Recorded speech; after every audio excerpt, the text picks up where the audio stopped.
অনেক মানুষ আমরা দেখতে পাচ্ছি এদেশে কাফের মুনাফিক যা নাম বলা হয়, দিন দিন কোরআনের প্রতি আকর্ষণ বাড়ছে, আর এদের শত্রুতাও বিভিন্ন কায়দায় রূপ নিচ্ছে।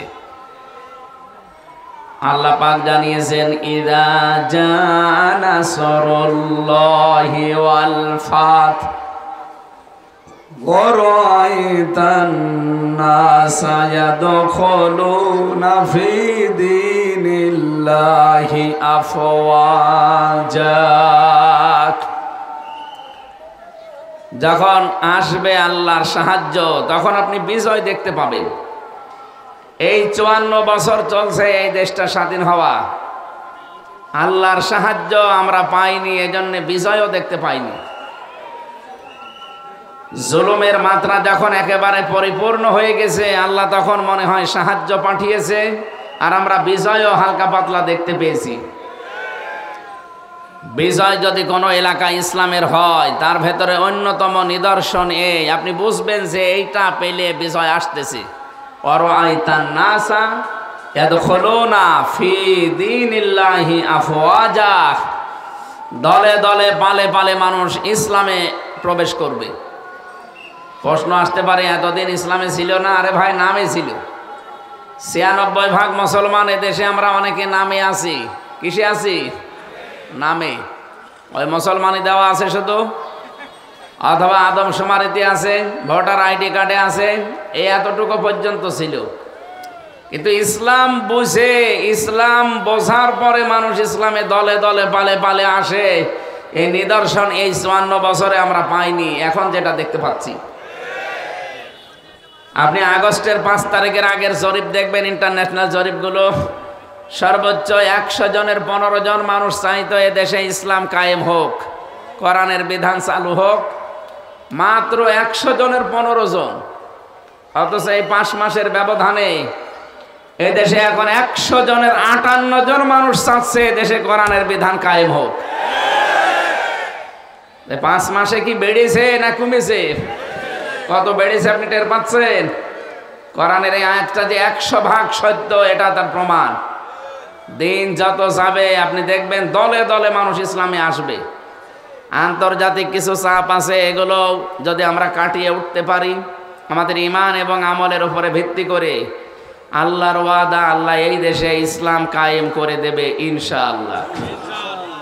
ওয়াদাল্লাহুল্লাযীনা আমানু মিনকুম ওয়া আমিলুস সালিহাত লা ইস্তাখলিফান্নাহুম ফিল আরদ কামা ইস্তাখলাফাল্লাযীনা মিন ক্বাবলিহিম। আল্লাহ তাআলা বলেন, আমি ওয়াদা করলাম। বলেন তো ওয়াদা কার? এটা তো মিথ্যা হওয়ার সম্ভাবনা আছে।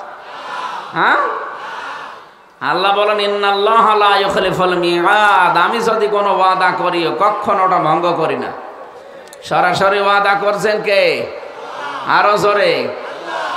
আল্লাহ বলেন, আমি আল্লাহ নিজে, ওয়াদাল্লাহ, আমি নিজে ওয়াদা করছি। আল্লাযীনা আমানু মিনকুম, তোমাদের ভেতরে যারা ঈমান আনবে, ওয়া আমিলুস সালিহাত, আর এই দাবি অনুযায়ী যারা আমলে সালেহ নেক কাজ করবে।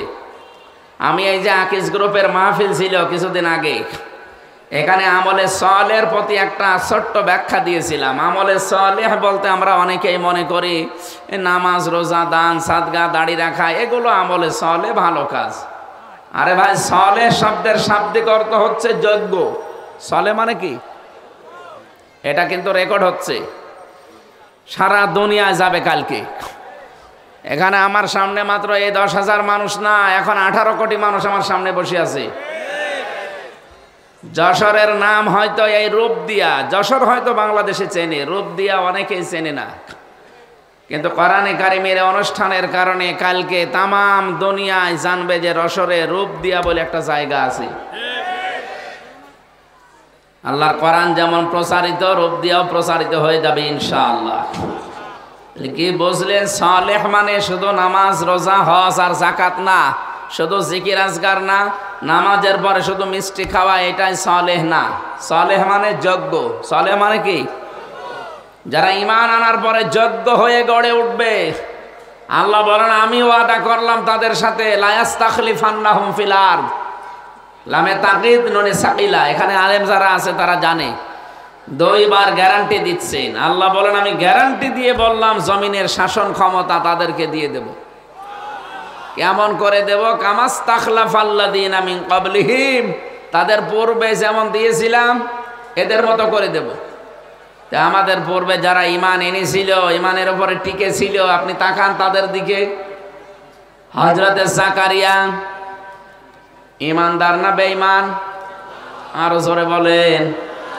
ঈমানের উপরে টিকে থাকতে গিয়ে তাকে ছিঁড়ে ফেলেছে, তারপরও তিনি ঈমান ত্যাগ করেননি। সুতরাং আমাদেরও যদি ওই রকম সামনে অবস্থা আসে, ঈমান আনার পরে যদি আমরা টিকে থাকতে পারি, মাস্ট বি আপনি আল্লাহর আয়াত বিশ্বাস করে নিতে পারেন, আল্লাহ জমিনের শাসন ক্ষমতা আমাদের দেবেন। কিন্তু আমাদের যোগ্য হওয়া লাগবে। যে জায়গাটা চালানোর জন্যে শিক্ষা দরকার এবং প্রশিক্ষণ দরকার। শিক্ষার প্রশিক্ষণ নিয়ে যদি আপনি সত্যি ওই জায়গা পর্যন্ত যেতে পারেন, মহান আল্লাহ অবশ্যই আপনাকে জমিনের কিছু দেখাবেন। ৫৪ বছরে আমরা হয়তো শিক্ষা বিভিন্ন জায়গায় বিভিন্ন রকম পেয়েছি, কিন্তু প্রশিক্ষণ নিয়ে যোগ্যতা সম্পন্ন আমরা অনেকে হতে পারিনি। এই জন্য আল্লাহ জমিনের শাসন ক্ষমতা আমাদের দেয়নি। কথা বোঝা যাচ্ছে? তাহলে আল্লাহর ওয়াদা সত্য হবে ওই সময় যখন আমাদের ঈমানের দাবি অনুযায়ী আমরা যোগ্য হব। আল্লাহ প্রত্যেকটি জায়গায় দিক আর বিভাগে যেন যোগ্যতা সম্পন্ন মানুষকে আল্লাহ তৈরি করেন, এবং এই জমিনের শাসন ক্ষমতা আল্লাহ ঈমানদারদের হাতে যেন তুলে দেন। সামনে যেন আমরা দেখতে পাই যে রাষ্ট্রীয়ভাবে দেশে নামাজ চলছে, নামাজের ওয়াজ যেন করা না লাগে, রোজার ওয়াজ যেন করা না লাগে, জাকাতের ওয়াজ করা লাগবে না, মানুষ নিজে এসে জাকাত রাষ্ট্রের কাছে দিয়ে যাবে। কথা বলেন ঠিক কিনা? ওরকম একটা সমাজ আমরা চাই না। শান্তি, স্বস্তি, নিরাপত্তা নিয়ে মানুষ থাকবে। কয়েকদিন আগে আমিরে জামাত ডক্টর শফিকুর রহমান হাফিজাহুল্লাহ উনি গিয়েছিলেন গাইবান্ধা। এক হিন্দু পুরোহিত ঠাকুর ওনার আগে বক্তব্য দিচ্ছিল, দেখলাম সে বলছে, আমি একটা হিন্দু মানুষ, আমি ঠাকুর, কিন্তু আগস্টের 5 তারিখের পর থেকে আমরা এদেশে সবচাইতে বড় নিরাপদে আছি। আমরা আরো নিরাপদে থাকবো যদি এই দেশে আল্লাহর কোরআনের আইন চালু হয়। একটা হিন্দু মানুষ বুঝে ফেলেছে, কারণ 54 বছর শুধু এক্সেসে আল্লাহর আইন বাদ দিয়ে মানুষের তৈরি করা নিয়ম নীতি দিয়ে শান্তি তো দূরের কথা, শুধু অশান্তি দিনের পর দিন বাড়ে। কথা বলেন না কেন? সুতরাং আমরা ওনারা যদি দেখতে চাই হিন্দু হয়ে, আমরা মুসলিম যারা এটা দেখতে চাই না? এই কথা বলেন। চর্ম চোখে যেন দেখে যেতে পারি যে আল্লাহর কালাম দিয়ে 56,000 বর্গ মাইল চলছে। বলেন আমিন। সুতরাং যে আল্লাহ আমাদেরকে এখানে নিয়ে এসেছেন কোরআনে কারিমের কিছু শোনার জন্যে, সামনে যেহেতু বিজয়ের একটা সম্ভাবনা আমরা দেখতে পাচ্ছি, এই আয়াত অনুযায়ী মানুষ যেভাবে দলে দলে পালে পালে আসতেছে, আন্তর্জাতিক চাপগুলো যদি একটু কমে যায়, আশা করছি সামনে এ দেশটা হবে কোরআনের দেশ। এটা দেখে মরার ইচ্ছা আমাদের আছে না? ইনশাআল্লাহ দেখতে পাবো।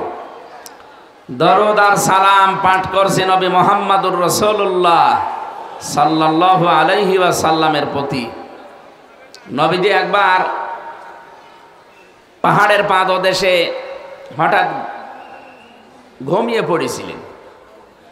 বিশ্বনবী লক্ষ্য করে দেখলেন একজন কাফের তরবারি নিয়ে এসে নবীজির মাথার উপরে ডাক দিয়ে বলে, মুহাম্মদ, আমার হাত থেকে তোমাকে কে বাঁচাবে?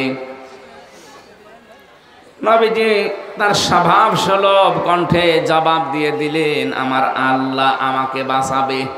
আমাদের মুখ দিয়ে কিন্তু এই কথা সহসায় অত বিপদে আসার কথা না। কি ওইরকম বিপদে যদি আমরা পড়ে যেতাম, আমাদের মুখ দিয়ে হয়তো বের হয়ে যেত যে কে বাঁচাবে, মানে আপনি আমার বাপ, আপনি আছেন না। নবীজি সহজ সরল ভাষায় যেন তার স্বভাব সুলভ কায়দায় জবাব দিয়ে দিলেন, আল্লাহ আমাকে বাঁচাবে। সঙ্গে সঙ্গে ওর হাত থেকে এই যে তরবারি যেটা, এটা কাঁপতে কাঁপতে গেছে পড়ে। নবীজি তুলে নিলেন, ডাক দিয়ে বললেন, আল্লাহর বান্দা, আমার হাত থেকে এখন তোমাকে কে বাঁচাবে? ওই যে আমাদের মতো জবাব ও দিয়ে দিয়েছে যে আপনি। এ পৃথিবীতে যে যেই কাজে অভ্যস্ত বেশি, বিপদে পড়লে ওই নামটা আসে বেশি। আপনি চলতে ফিরতে গিয়ে দেখবেন হঠাৎ যদি হুসটকে পড়েন, বাবার নাম বের হয়, মায়ের নাম বের হয়। কথা বলেন না কেন? যে মানুষগুলো আল্লাহর জিকির নিয়ে ব্যস্ত থাকে, ওর মুখে কিন্তু বাবা মার নাম পাবেন না, দেখবেন আল্লাহর নামই এসে গেছে। তাহলে আমাদের এই জিহ্বাটা অন্তত ভিজিয়ে রাখা দরকার, বাবা মার নাম নিয়ে না, আল্লাহর। সব সময় আমি নিজে সহ আজকে আমলটা জারি করে দেবেন, যেখানেই থাকেন, চলতে ফিরতে উঠতে বসতে, শুয়ে আছেন, ঘুম আসতেছে না, নারী হোক আর পুরুষ হোক, বলবেন আস্তাগফিরুল্লাহ, আস্তাগফিরুল্লাহ। তাহলে টেনশন থাকে মানুষের মাথার উপরে, বিভিন্ন টেনশন, এগুলো আমার আল্লাহ নিজের থেকে দূর করে দেয়। তাহলে আজকে থেকে সব সময় আমলটা করা যাবে না, যখন সময় পান মনে আসলেই যেন বের হয় আস্তাগফিরুল্লাহ, আস্তাগফিরুল্লাহ। ইস্তেগফারটা আল্লাহর কাছে এত দামি, এত প্রিয়। মানুষ যখন ইস্তেগফার করতে থাকে, রব্বুল আলামিন বলেন আমার আরশ পর্যন্ত তার উপরে খুশি হয়ে যায়। ওর মনের ভেতরে যে টেনশন পেরেশানি আছে, এই ইস্তেগফারের কারণে ওইটা আমি আল্লাহ নিজের থেকে দূর করে দেই। বলেন তো হাদিসটা কি 100 ভাগ সত্য না 98 ভাগ? কিন্তু আমাদের জীবনের প্রতিফলন একেবারেই নেই। রান্দাজে বসে আছি আর মনে হয় কিছুই পড়ি না, না এইটা পড়বেন, মনে থাকবে ইনশাআল্লাহ। নারী আর পুরুষে এই আমলটা বাড়ি নিয়ে যাওয়া লাগবে, যেখানেই থাকেন। শুধু প্রস্রাব পায়খানা বাদ দিয়ে, শুধু এই জায়গাটা বাদ দিয়ে সময় মুখ দিয়ে যান। আপনি পাক থাকেন না পাক থাকেন, অসুবিধা নেই। না পাক পাকে ভাববে না, আপনি পড়তেই থাকবেন সব সময়।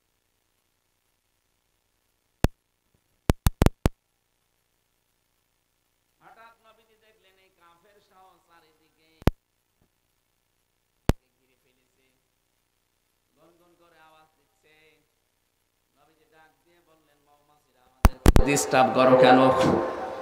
মৌমাছিরা ডাক দিয়ে বলে, মাবুদ তুমি আমাদের জবানটা খুলে দাও, নবীজির সাথে একটু সালাম বিনিময় করে জীবনটা ধন্য করি। সঙ্গে সঙ্গে আল্লাহ তাদের জবান মানুষের মতো খুলে দিয়েছে। সিরাতের কিতাবে পড়েছি, নবীজির সাথে ডাক দিয়ে বলে, হে রাসূল আপনি তো গুনগুন আওয়াজ শোনেন, আপনি যখন বিপদে পড়েছিলেন আল্লাহ তো আপনাকে আগেই জানিয়েছে, আল্লাহু ইয়াসিমুকা মিনান নাস, যে আপনি যদি বিপদে পড়েন আপনাকে আল্লাহ নিজে বাঁচাবে। তার বিভিন্ন সৈন্য বাহিনী আছে, তাদেরকে দিয়ে, আমরা তার একটা সৈন্য। বিশ্বনবী দাওয়াতি কাজ শুরু যেদিন করেছিলেন 40 বছর বয়সে, ওই দিন থেকে ইন্তেকাল পর্যন্ত এই 23টা বছরে তাকে 82 বার ইহুদিরা হত্যা করার চেষ্টা করেছিল ডাইরেক্ট। কতবার বলেন বলেন? 82 বার চেষ্টা করেছে ডাইরেক্ট মেরে ফেলার, পারে নাই। এই ইয়াসিমুকা মিনান নাসের কারণে আল্লাহ যেহেতু গ্যারান্টি দিয়েছেন, হে নবী আমি আল্লাহ আপনাকে বাঁচাবো আপনি যদি আমার কোরআনের প্রচার সঠিকভাবে করেন। বলেন তো বিশ্ব নবী কোরআনের প্রচার সঠিকভাবে করেছিলেন কিনা? বলেন বলেন? এই কারণে আল্লাহ বাঁচিয়েছে। মৌমাছিরা বলে, হে নবী আপনি শুধু গুনগুন আওয়াজ শোনেন, আমরা তো আওয়াজ করি না, আমরা একটা কথা বলছিলাম। কি কথা? আমরা দরুদ পড়ছিলাম। আমাদের ভাষায় এটা তুসাব্বিহু লাহুস সামাওয়াতুস সাবউ ওয়াল আরশু ইলা আখিরিল আয়া। রব্বুল আলামিন বলেন তাদের ভাষা হয়তো তোমরা বোঝো না, তাসবিহুম লা তাফকাহুন, তাদের যে তাসবিহ পাঠ জিকির আজকার এটা শুধু মানুষেরটা বোঝো, বাকি সৃষ্টিরটা তোমরা বোঝো না। কিন্তু দুনিয়ায় এমন কোন সৃষ্টি আমি করি না যারা আমি আল্লাহর জিকিরের অত নেই। এই যে গাছগুলো আপনি মনে করছেন নীরব হয়ে আছে, না, বিকাল বেলা দেখবেন ছায়াগুলো লম্বা করে দিয়ে আমার আল্লাহর জিকির করছে। ওদের জিকিরের ভাষায় ওই রকম। গরুগুলো রাতের বেলা যে জাগর কাটে, মনে করছি ওরা মনে হয় খাবার চিবোচ্ছে, না, ওরা আল্লাহর জিকিরে আছে, ওদের ভাষায় ওই রকম। আল্লাহ আমাদেরকে যে ভাষা দিয়েছেন, আমরা যে কথা বলতে পারি, খালাকাল ইনসানা আল্লামাহুল বায়ান। রাব্বুল আলামিন বলেন, মানুষ আমি বানিয়েছি আর তাকে আমি আল্লাহ ভাষা শিখিয়েছি, কথা বলতে সে পারে। পৃথিবীর কোনো সৃষ্টি মনের কথাগুলো, ভাবগুলো এভাবে আর প্রকাশ করতে পারে না। মানুষ যেহেতু পারে, তারা যেন আমি আল্লাহর নাম নিয়েই ভাষা শুরু করে। অথচ আমাদেরকে ভুলিয়ে দেওয়া হয় আল্লাহর নাম। আজ কত কিছুর নাম আমাদের সামনে চলে আসে, আল্লাহর নাম আমরা সহজে আনতে চাই না। আমি কিন্তু ইঙ্গিত দিলাম, আপনি বুঝেছেন কিনা? কি কথা বলেন এখন? আমাদের শিক্ষা থেকে শুরু করে আচার ব্যবহার, কথাবার্তারা, লেনদেন দেখেন, আল্লাহর পরিবর্তে অন্য কাউকে আমরা মনে হচ্ছে চাই, আশেপাশে জুড়ি রাখি। আল্লাযীনা আমানু ওয়া তাতমাইন্নু কুলুবুহুম বিযিকরিল্লাহ, আলা বিযিকরিল্লাহি তাতমাইন্নুল কুলুব।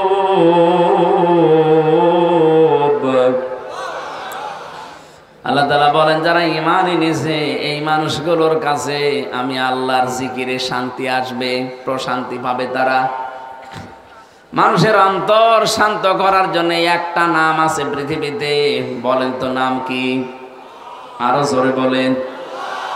কোন সময় যখন একেবারে কিছুই আপনার হাতে নেই, চিন্তা পেরেশানিতে একেবারে দুনিয়া শেষ হয়ে যাচ্ছে, একটু লম্বা করে সেজদা দিয়ে মনের গভীর থেকে শব্দটা উচ্চারণ করে দেখবেন, অটোমেটিক আল্লাহ যেন অজানা সুখ, অনির্বচন সুখ আপনাকে আল্লাহ দান করবে। কয় মিনিট সেজদা দিয়েছেন জীবনে?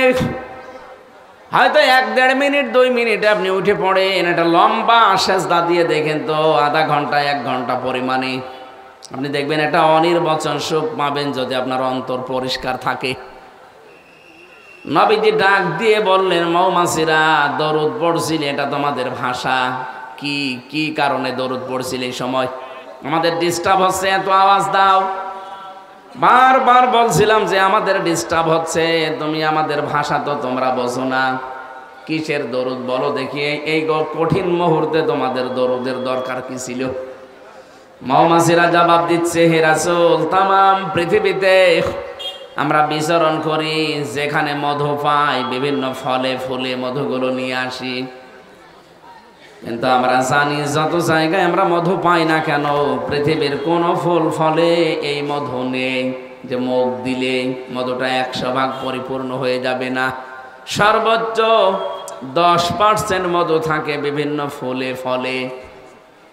এটাকে 100 ভাগ করার জন্যে আমরা নিজের বাসা থেকে অনেক দূর পর্যন্ত চলে যাই। যারা আমরা কাজ করে খাই তাদেরকে শ্রমিক বলা হয়। যিনি ওই চাকের ভেতরে একেবারে মেন দায়িত্বে আছে তার নাম রানী। এরপরে যিনি রানীর কথাবার্তার মতো আমাদের কাছে খবর পৌঁছায় তার নাম পিউপার। এরপরে যিনি দায়িত্বে আছেন গেটে দারোয়ানের, তার নাম গার্ড। এই যত এলাকা থেকে মধু সংগ্রহ করে আমরা যাই চাকে, চাকে যাবার পরেই সর্বপ্রথম আমরা গার্ডের কাছে ওইটা দেখাই। গার্ড ওইটা নেওয়ার পরে পিউপার কাছে দেয়। পিউপা ওটা পরীক্ষা করার জন্য তার এই বাসার ভেতরে আধুনিক যন্ত্রগুলো আছে।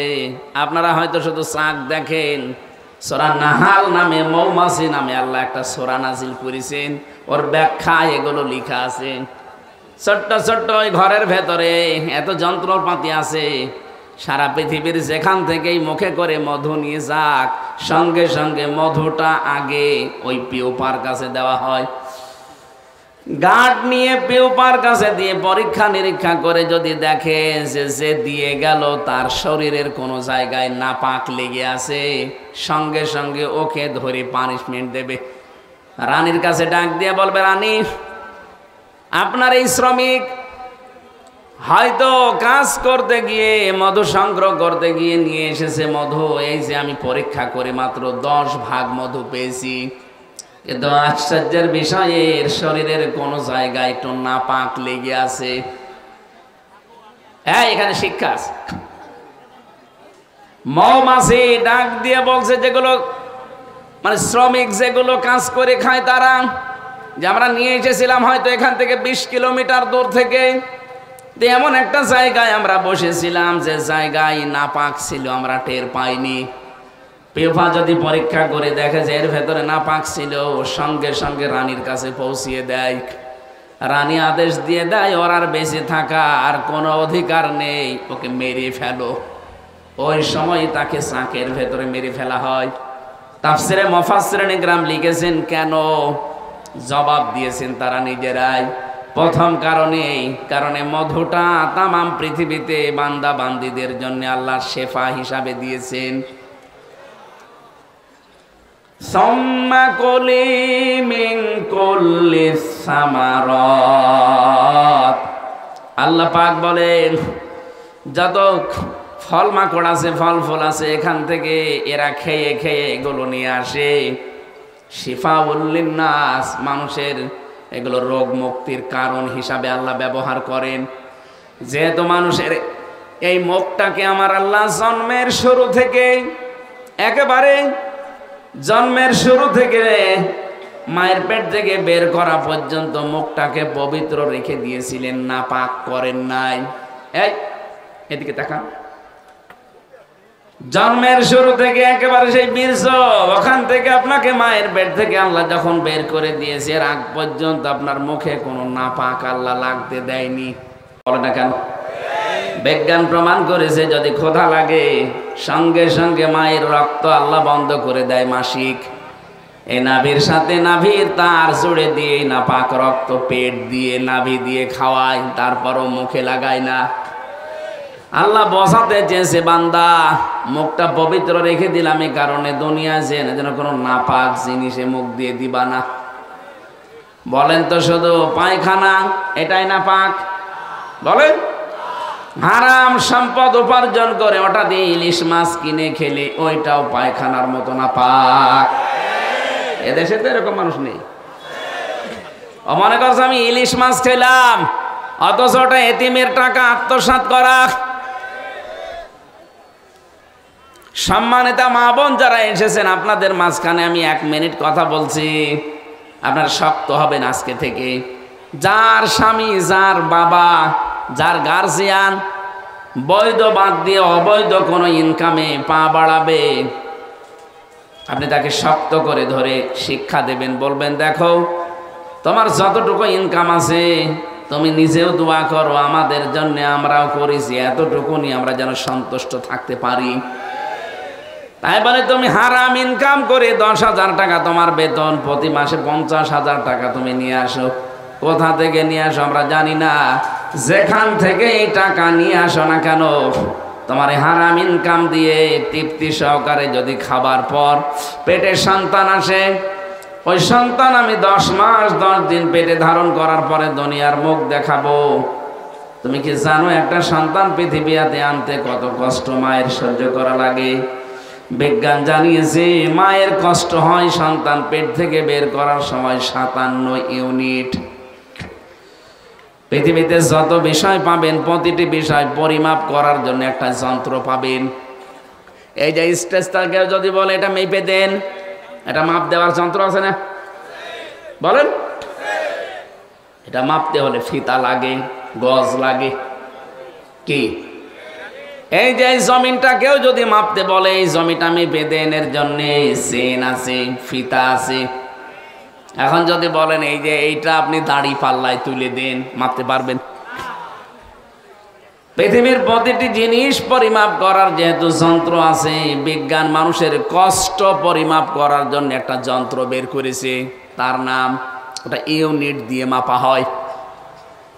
আমরা যারা পুরুষ মানুষ দুনিয়ায় আছি, যত শক্তিশালী পুরুষ হন না কেন, যত শক্তিশালী পুরুষ হয় পৃথিবীতে সর্বোচ্চ 45 ইউনিটের বেশি কষ্ট সহ্য করতে পারবেন না। 45 ইউনিটের পরে আপনি মরে যাবেন যদি কষ্ট দেওয়া হয়। কিন্তু বিজ্ঞান বলছে একটা মা তার সন্তানকে দুনিয়ার মুখ দেখাতে গিয়ে যদি নরমালে ডেলিভারি করতে চায় 57 ইউনিট কষ্ট সহ্য করা লাগে। সম্মানিত মা বোনের, আপনি শক্ত হয়ে বলবেন দেখো এত কষ্ট করে 10 মাস 10 দিন তোলার বস্তার মতো আমি এর বহন করব পেটে। 57 ইউনিট কষ্ট সহ্য করে প্রায় 32 বার মানুষ মারা গেলে যত কষ্ট হয় একটা সন্তান নিয়ে আসতে ওই রকম কষ্ট হয়। তা আমি এত কষ্ট সহ্য করে একটা সন্তানকে দুনিয়ায় নিয়ে আসব, আর তুমি হারাম ইনকাম করে নিয়ে এসে আমারে খাওয়াবে। পেটের ওইটা তো জন্মগতভাবেই হারামখোর হবে। বলেন, জন্মগতভাবে হারামখোর হবে না? আপনার হারামখোর সন্তান আমি পেটে নিতে পারবো না, দরকার আপনি আমারে বাদ দিয়ে দেন। এরকম মহিলা আছে না?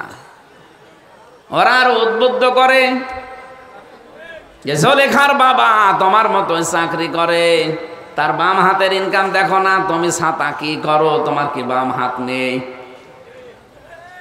আপনার কথা মতো যদিও বাম হাতের ইনকাম করে, আর ওইটা নিয়ে যদি আপনি খাবার খেয়ে সন্তান পেটে নেন, অত জন্মগতভাবেই হারামখোর হয়ে জন্মাবে। আসতে বলেন, আপনার পেট থেকে তো আমরা আশা করি শাহজালাল, আপনার পেট থেকে আমরা আশা করি আব্দুল কাদের জেলানি, আপনার পেট থেকে আমরা আশা করি সাজ্জেদ আবুল আলা মওদুদি রহমতুল্লাহ আলাইহি। আপনি পেট থেকে জন্ম দিয়ে দেবেন বিশ্ববিখ্যাত মুফাসসির আল্লামা সাঈদী। আর আপনি কি জন্মাচ্ছেন? এই জন্য পরিবারে যারা আছেন, মা হোক, বোন হোক, বউ হোক, ভাবি হোক, আপনাদের শক্ত হতে বলছি। আমার ম্যাডাম এটা শুনছে, ম্যাডামকেও বলবো আপনিও শক্ত হবেন। আমি যেন বাম হাতের কোনো কিছু নিয়ে অন্তত আপনাকে না দেই। যদিও আর সন্তান হওয়ার সম্ভাবনা আমার নেই, না নেই। আমার 3টা মেয়ে, ডাক্তার রে শেষেরটার বেলায়, ম্যাডাম তো আইসিইউতে ছিল, বাচ্চাটাও ছিল লাইফ সাপোর্টে। ডাক্তাররা আমাকে ডাক দিয়ে বলছে আপনার মেয়ে নেবেন না স্ত্রী নেবেন, যে কোনো একটা বাঁচবে। অথচ এর আগে আমার 2টা মেয়ে অলরেডি আছে। চিন্তা করলাম কয়েক মিনিট যে এখন কি করি।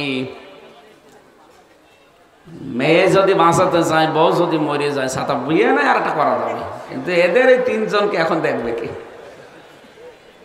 কয়েক মিনিট বললাম ঠিক আছে ডাক্তার সাহেব, ভেতরেও তো চলছিল অপারেশন, ঠিক আছে কয়েক মিনিট সময় দিন। ভেবে চিনতে বললাম না, আপনার 2টাই বাঁচানো লাগবে। ওনারা শেষ পর্যন্ত আমারে বলছে 2টা বাঁচাতে পারি, কিন্তু সামনে আর কোনোদিন আপনার সন্তান হবে না, ওটা কেটে ফেলে দেওয়া লাগবে। দেন, আমার 3 মেয়ে যথেষ্ট, আর লাগবে না। এখন শুধু যা করবো কামাই, সব খাবে জামাই। এই জন্যে কামাই মামার প্রতি আমার আর কোনো নেই। কি করবো করি, লোকের ছেলে খাবে সব। সাথে আমি আর কয়দিন, যে কয়দিন বাঁচবো কামাই জামাই করে খেয়ে যাবো, লোকের ছেলে পায় পাক, না পায় না পাক। বলেন তো, আমি এই মানুষের জন্যে যা করবো কামাই, সব খাবে জামাই, ওদের জন্যে করি। আমার আখেরাত নষ্ট করার কোনো দরকার আছে? আমি আমার 3 পুরুষের পরে সত্যি কথা বলছি, কিন্তু আমি চিনি না। আমার বাবা রিয়াজউদ্দিন, তার বাবা জাহান আলী, তার বাবা নমাজ আলী, এরপরে আমার আর জানা নেই। আমি চিনিও না, তাদের নামও জানি না। আর আমি কোনোদিন আমি আমার বাবার কাছে, আমার দাদা তো মরেই গেছে, আমি জিজ্ঞাসা করিনি যে তোমার বাবার কি নাম ছিল। আমার দরকার নেই, আমি বোঝার জন্য বলছি। আমি একটা আলেম মানুষ, আপনারা জানেন আমি অনার্স মাস্টার্স করা কোরআনের উপরে। তা আমার মতো একজন মানুষ যদি 3 পুরুষের পরে আমি আর না চিনি, এখানে যে লোকটা ভ্যান চালক, ও মনে হয় ওর বাবার নামও জানি না। 3 পুরুষের পরে যে লোকটা মরে গেছে, নমাজ আলীর বাবা, সে মাত্র 61 বছর আগে মরেছে। আমি হিসাব করলাম, আমার বাবাকে জিজ্ঞাসা করে মাত্র 61 বছর আগে সে মারা গেছে। সেই লোকটা এখন যদি এসে কুষ্টিয়াতে বলে যে এই 2 তলা বাড়ি আমার, এই ভিটা আমি বানিয়েছিলাম, ওর দাঁত মুখ সব খুলে ফেলবো না? যে ভণ্ডামি করেন আপনি, কিসের নমাজ আলীর বাপ আপনি? আমি তো নমাজ আলীকেই চিনি না, কথা বলে দেখেন। তো দেখেন, মাত্র 3 পুরুষের পরে যদি উনি এখন ফিরে আসে, ওনাকে জীবনে আমি দেখিনি। আমার বাবা মনে হয় দেখেছি, এখন ওনাকে আমি দেখিনি, উনিও আমাকে দেখিনি। উনি এখন নিজে অসুস্থ, এই ভিটা কিন্তু ওনারই, কুষ্টিয়ার যে ভিটা, এই ভিটা ওনার না? এক কথা বলেন না কেন?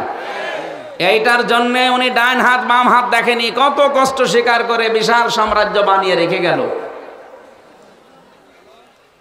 অথচ এখন সেই লোকটা মাত্র 61 বছর পরে এসে তার নিজের বাড়িতে আর উঠতে পারবে না। হয়তো এখন যদি থাকতেও দেই, বলবো মসজিদে যে থাকেন, সকালবেলা ফোটেন।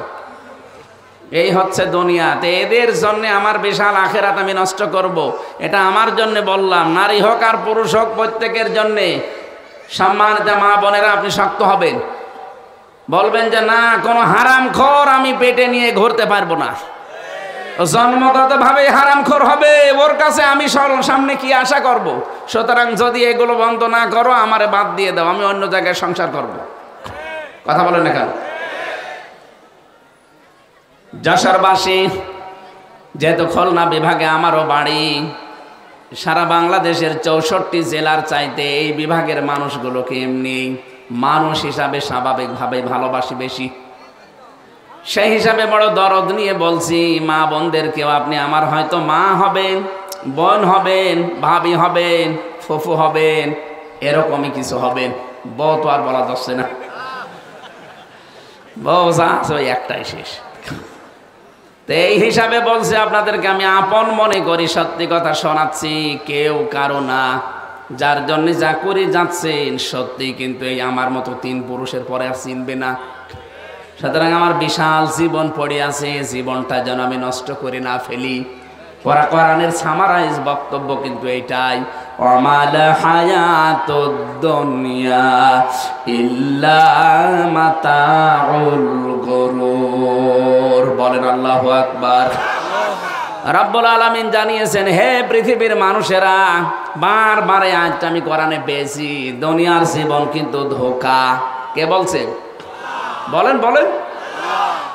যে কথাটা তুলেছিলাম এ পর্যন্ত বলার জন্যে, একটা মা এত কষ্ট সহ্য করছে যে সন্তানের জন্যে, এই সন্তানটা পৃথিবীতে আনতে যদি তার 57 ইউনিট কষ্ট সহ্য করা লাগে, যেটা 32 বার মরণের যন্ত্রণার সমান, সেই মা কোন কারণে এখন আপনার হারাম ইনকাম মেনে নেবে?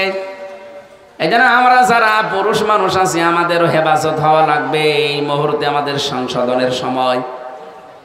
সম্মানিত ভাইরা, সম্মানিত মা বোনেরা, মৌমাছিটা কিন্তু এই কথাই জানাতে চেয়েছে যে আমরা যদি কোনো নাপাক জিনিস মুখে করে নিয়ে আসি, অবশ্যই আমরা মুখে নাপাক জিনিস নিয়ে আসি না, মুখে নিয়ে আসি আমাদের মধু, আর পায়ের সাথে থাকে আমাদের হয়তো কোনো নাপাক জায়গায় যদি বসে যায়, সঙ্গে সঙ্গে রানীর অর্ডার মতো আমাদেরকে আর বাঁচতে দেয় না। সে জানিয়ে দেয় যে এই মধু আল্লাহর বান্দারা খাবে শেফার কারণে, মুখ দিয়ে। মানুষকে দিয়ে খায়, বলেন বলেন।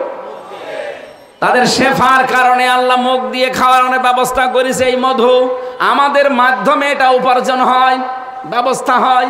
আর তুই নাপাক জায়গায় বসলি কোন কারণে? তোর আর বেঁচে থাকার কোনো অধিকার নেই, তখন তাকে মেরে ফেলে।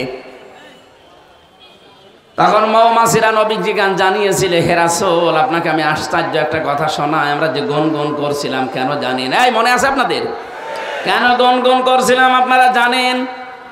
কারণ যত জায়গা থেকে আমরা মধু নিয়ে আসি পৃথিবীতে, মাত্র 10 ভাগের বেশি মধু আমরা পাই না। কিন্তু 100 ভাগ না হলে ওই পিউপা ওই গার্ডের মাধ্যমে নেবেও না, চাকে রাখতেও দেবে না, সারা জীবন মুখে করে বহন করা লাগবে। নবীজি বললেন, তাহলে করো কি এগুলো? মৌমাছির ওই সময় জবাব দিয়েছে, হে রাসূল, আমরা এই 10 ভাগ মধু দুনিয়ার যেখান থেকেই নিয়ে আসি না কেন, আসার পরেই নিজের চাকের সামনে দাঁড়িয়ে এই মধুটা মুখে নিয়ে তো আপনার নামে 10 বার দরুদ পড়ি, 10 বার আপনার নামে সাল্লাল্লাহু আলাইহি ওয়াসাল্লাম, সাল্লাল্লাহু আলাইহি ওয়াসাল্লাম। এটা আমাদের ভাষা, কিন্তু ওদের ভাষা হয়তো আলাদা, যেটা আমরা বুঝি না। এই যে ঘাসের ভাষা বুঝলাম না, গাছের ভাষা কি? তারাও জিকির করছে কিন্তু লম্বা করে ছায়া দিয়ে। গরু জিকির করছে জাগর কেটে। পৃথিবীতে এমন কোন জীব নেই, এমন কোন প্রাণী নেই যার ভেতরে আল্লাহর জিকির নেই। আর যতক্ষণ শুকিয়ে না যায়, যদি শুকিয়ে যায় তখন জিকির বন্ধ করে দেয়। এই জন্য কাঁচা পাতা বিনা কারণে ছিঁড়বেন না। যতক্ষণ কাঁচা আছে ততক্ষণ জিকির করে, কাঁচা পাতা ছিঁড়ে ফেললে জিকির বন্ধ হয়ে যায়। মৌমাছিরা বলছে ওই সময় আমরা 10 বার দরুদ পড়তে পড়তে 10 ভাগ মধু মহান আল্লাহ 100 ভাগ করে দেয়। তখন আমরা এটা চাকে রাখার অনুমতি পাই। যশোরবাসী এই ঘটনা তাফসীর থেকে কয়েক মিনিটে শোনালাম এই কারণে, যেই নবীর উপর মধু মৌমাছি 10 ভাগ মধু নিয়ে দরুদ পড়লে 100 ভাগ আল্লাহ বানিয়ে দিতে পারে। আমরা যদি এ নবীর আদর্শ একেবারে জন্ম থেকে মরণ পর্যন্ত সব বাদ দিয়ে মেনে নিতে পারি, এই দেশে 100 ভাগ আল্লাহর শান্তি কায়েম হবে ইনশাআল্লাহ। আজকের আমার তেলাওয়াতকৃত আয়াতের সাবজেক্ট হচ্ছে আমাদের নবী ইব্রাহিম আলাইহিস সালাম, যিনি জাতির পিতা। তাকে আল্লাহ জীবনে 50টা পরীক্ষা করেছিলেন। আমি এই জন্যে শোনাচ্ছি কারণ আমরা ইব্রাহিমের সন্তান।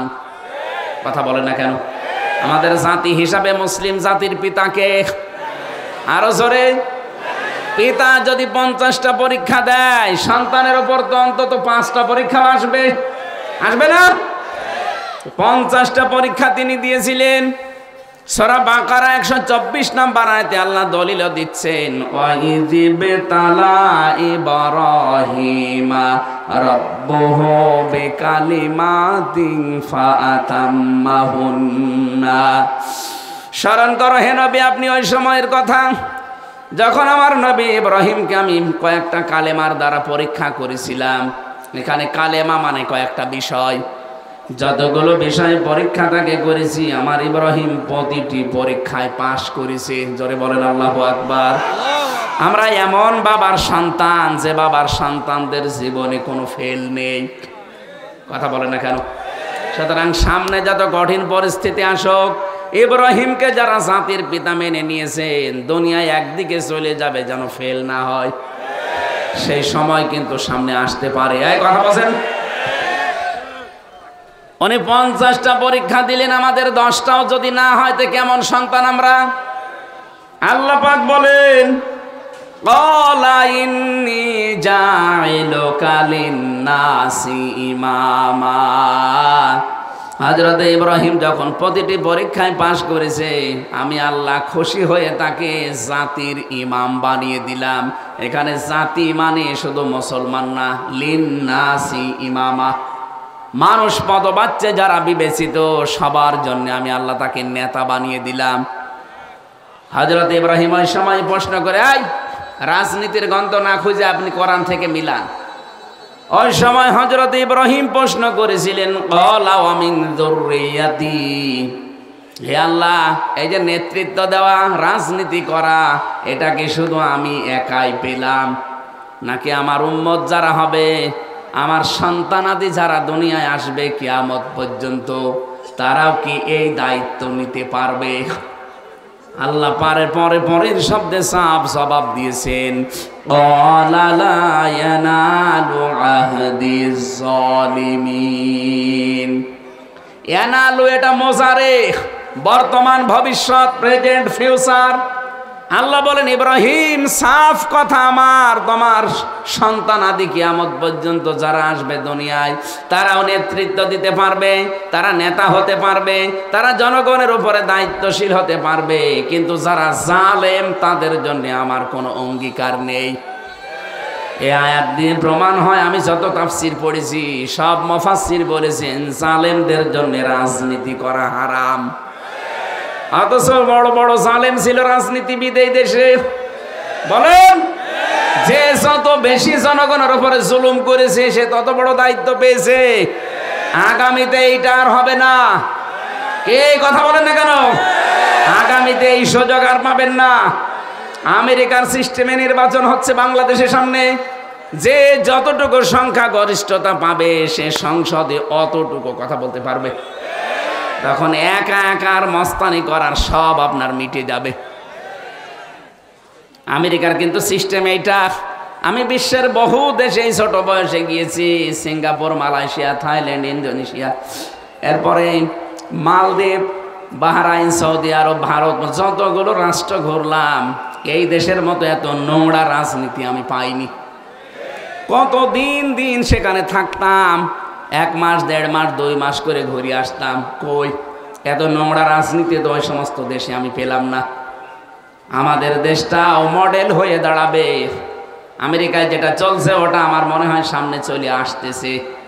এখন দেখছেন না, এদেশের সবাই কিন্তু বাইরে, হাসিনা দিল্লিতে, কথা বলছেন না কেন, খালেদা কানাডায়, জামাতের আমির আছে কুয়েতে, কাতারে। এদেশের যারা হাল ধরবে একটা ওনার কি, অনেকে মনে করছে চিকিৎসার জন্য গেছে, একজন গেছে পালিয়ে, আর একজন গেছে কি কাজে, না সব কাজে গেছে, সবগুলোই কাজে আছে, এক একটা নাম নিয়ে গেছে। বাস্তবতা হয়তো আপনারা জানেন না, ভেতরের খবর আমি গোয়েন্দাদের সাথে খবর রাখি, আমি দেখেছি সর্বোচ্চ দায়িত্বে যারা আছে দেশের গোয়েন্দা, ওনারা সেদিন বলছিল যে হামজা ভাই, আমরা শুধু আগস্টের 5 তারিখের পর থেকে দেখতেছি যে কে কে কাজ কেমন কি করে। যেহেতু সামনে আমেরিকার মতো ওই সিস্টেমে যদি নির্বাচন হয়, তাহলে যে যত বেশি সংখ্যাগরিষ্ঠতা পাবে, সিট পাবে, সে সংসদে ওই রকম ভূমিকা রাখতে পারবে। তো সেই হিসাবে আমরা দেখতেছি এই দেশে মানুষের আচরণ কারটা কেমন। অনেকেই কিন্তু 5 তারিখের পর থেকে বাবা শাহজালাল সব হালাল বলে লেগে পড়েছে। সেদিন শুনলাম নারায়ণগঞ্জের বন্দরে রাত 12:30টার পরে উনি চাঁদা চাইতে গেছে, পরের দিন পুলিশে ধরেছে, বলছে আমি 12:30টার পরে রাত্রে গেলাম, আপনারা টের পেলেন কি করি? আরে বেটা, এই যে গত পরশু দিন জামালপুরে গরু চুরি করে ভড়ি ভোজ করিস, সে যারাই করুক করেছে, তো ওনারা বলছে আমরা রাতের বেলায় কাজ করলাম, তখন রাত 12:30 1টা বাজে, কেউ তো জেগে নেই, আপনারা টের পেলেন কি করে? আমি একটা গোপন কথা ফাঁস করে দিচ্ছি, যেহেতু আমি ছিলাম নিচে, আমি দেখেছি রিমান্ডে আমি 10 দিন মাটির নিচে ছিলাম। আমি ফাঁসির কন্ডেম সেলের ভেতরে 3 বছর একাধারে যোগাযোগ বিচ্ছিন্ন ছিলাম, আমি অনেক কিছু জানি। আপনাদের সতর্ক করছি, আপনি মনে করছেন যারা 12:30 1টায় গেলাম, কেউ তো জানার কথা না। কে বলেছে আপনি জানেন? ওদের কাছে কি মেশিন আছে আপনি জানেন? আপনি পায়খানায় বসে বসে কি করছেন তা ওরা দেখতে পায়। হ্যাঁ, এত উন্নত মেশিন এই বাংলাদেশে 56,000 বর্গ মাইল ওদের হাতের তালুর ভেতরে। এই যে আমার সামনে একটা মনে করেন প্লেট আছে, খাবারের কোন জায়গায় কি রাখা আছে এটা আমি জানবো না, কথা বলেন কেন? থালের কোন জায়গায় খাবারের গোশত আছে, কোথায় শাক আছে, কোথায় কি দেওয়া আছে, ভাজি দেওয়া আছে, কোথায় ছানা দেওয়া আছে, সবগুলো আমার সামনে দেখা যাচ্ছে না। ওদের কাছে যে মেশিন আমি নিজে দেখে এসেছি, ওরা সব এভাবে দেখতে পাচ্ছে। এই জন্যে ওরা কিন্তু পর্যবেক্ষণে রেখেছে কে কি কাজ করে। অনেকেই কিন্তু নিজের নামে অলরেডি বদনাম নিয়ে ফেলেছেন। কি সারা দেশে আমি যাচ্ছি, 630টা থানা আছে এই দেশে, কম বেশি সব জায়গায় আমার যাওয়া শেষ। আপনারা নিজেদের পায়ে নিজে কোড়াল মেরেন না, আপনারাও মজলুম, আমি জানি আপনারাও মাজলুম দল। আমার সাথে বিএনপির কত মানুষ ছিল আমি দেখেছি, এক একজনের নামে 313টা পর্যন্ত মামলা পেয়েছি। একজন বিএনপির নেতার নাম শুনলাম, তিনি আমার পাশে ছিলেন, তার মামলা 556টা। আমার মাত্র 2টা মামলায় যদি জীবন এলোমেলো হয়ে যায়, যার 556টা মামলা, ও কবে জামিন পাবে, কবে বের হবে, আর কবে হাজিরা দেবে? কি করেছে জালেমরা বলেন তো? অথচ সেই মাজলুম দলটাকে আপনি ডোবানোর জন্য অনেকে চেষ্টা করছেন। আপনি একটা নাফারমান, একটা বেঈমান। শহীদ রাষ্ট্রপতি জিয়াউর রহমান তিল তিল করে দলটা গড়ে তুলেছিল, আপনাকে দিয়ে নষ্ট করার জন্য না। এই জন্য যারা এই কাজগুলো করবে, সে যেই হোক, ও যদি জামাত ইসলাম করে, যদি বিএনপি করে, যদি ইসলামী যতগুলো দল আছে, যে কোনো দলের নাম নিয়ে কেউ যদি চাঁদাবাজি করে, যেখানে করবে সব এক জায়গায় হয়ে যাবে। জুতা দিয়ে পিটাবেন দরকার হয়। কোন দল সাপোর্ট করে না যে চাঁদাবাজি করুক, এই কথা বলে না কেন? এরা নিজেদের সাথে করে দলীয় কায়দায় নাম দিয়ে দেয় যে বিএনপির অমক, জামাতের অমক। কে বলেছে আপনাকে? তারেক রহমান সরাসরি ঘোষণা দিয়েছে, চাঁদাবাজ দুর্নীতিবাজ কাউকে ধরতে পারলে সরাসরি পিটিয়ে পুলিশে দিয়ে দেবে। কোন বাবা বাঁচাবে আপনাকে? কত মানুষ তো যায়, যশোরে যান, 4 দেওয়ালের মাঝে পড়ে আছে। একবার যদি আপনাকে ওই জায়গায় দেয় না, কোনো বাপ খবর নেবে না। এই যে পাশের জেলা খুলনা, বিশ্বজিৎকে যারা হত্যা করেছিল ওর একটা ছেলে আমার সাথে ছিল, শাওন। ও মার্ডার মামলার আসামি, এই হিসাবে ওর ফাঁসির রায় ছিল। এখন যাবজ্জীবন দিয়েছে, 30 বছর জেল খাটবে। মাঝে মাঝে আমার ওই কন্ডেম ছেলে এসে বলতো, ভাই ভুল করে ফেলেছি। ছেলেটা আমার বারবার বলছিল যে কিসের জামাত, কিসের শিবির, আমি তো মুসলমানই না। আপনি যদি বিশ্বাস না করেন আমার জিনিসপত্র দেখেন। তারপরও আমরা মানি নাই, ওকে কোপের ওপরে কোপ দিয়ে শেষ করে দিয়েছি। কিন্তু এখন কি হলো, আমার মা বাবা এখন আমার আর খবর নেয় না। আমার যাদের কথা মতো এই কাজ করেছিলাম আবেগে, তারাও এখন আর খোঁজ নেয় না। এখন আমার এই যে 30 বছর জেল খাটা লাগবে, কিছুই করার নেই। জেলখানায় যারা থাকে, যেহেতু যশোরের জেলখানা আরো কঠিন, বাংলাদেশে 3টা জেল সবচাইতে বড় মারাত্মক জেল, রাজশাহী, যশোর আর ওই যে কাশেমপুরের হাই সিকিউরিটি জেল। এখানে বড় বড় আসামিদেরকে রাখা হয়, যারা 25 বছর, 30 বছর, 40 বছর, 50 বছর পড়ে আছে, যাদের 100, 150, 200 বছর জেল। হ্যাঁ, আমি মকিম গাজীরকে পেয়েছিলাম, বললাম ভাই কয় বছর আপনার জেল? বলছে 167 বছর। 167 বছর জেল। ও একবার মরে কব্বরে যাবে, আর একবার জিন্দা হবে, আবারও জেল খাটবে, তাও শেষ হবে না। কথা বলে না কেন? একজনের জেল শুনেছিলাম 250 বছর, ওই যে যেটা মরে গেল শাহজাহান জল্লাদ। ওর প্রথম দিন যে আমি পেয়েছিলাম ঢাকার এই কেন্দ্রীয় কারাগারে, এত বড় বড় মোষ, জল্লাদ তো জল্লাদের মতোই। প্রথমে এসে আমার সালাম দিয়ে বলছো, হুজুর এর ভেতরে তো অনেক টিভি আছে, এখানে ওই যে মেমোরি কার্ডে ওয়াজ ভরে নিয়ে এসে আমাদেরকে শোনানো হয়। তা আপনারা আমি চিনি, আপনি না আমির হামজা না? না। তা আপনার নাম কি? বলছে শাহজাহান জল্লাদ ভুইয়া। ও চেহারা দেখে আমি অজ্ঞান হয়ে যাওয়ার মতো, ওরে বাবা, এই লোকটাই তো ফাঁসি দেয়। আমার সামনে কতগুলো মানুষ, প্রায় 12-13 জনকে ফাঁসি দেয়া দেখলাম আমার এই চোখের সামনে। একটা জীবিত মানুষ নিয়ে 1 মিনিট পরে সে লাশ হয়ে যাবে। একটা করে ফাঁসি দিলে নাকি 4 মাস করে জেল মাফ হয়, এই জন্য ও এই কাজ নিয়েছিল।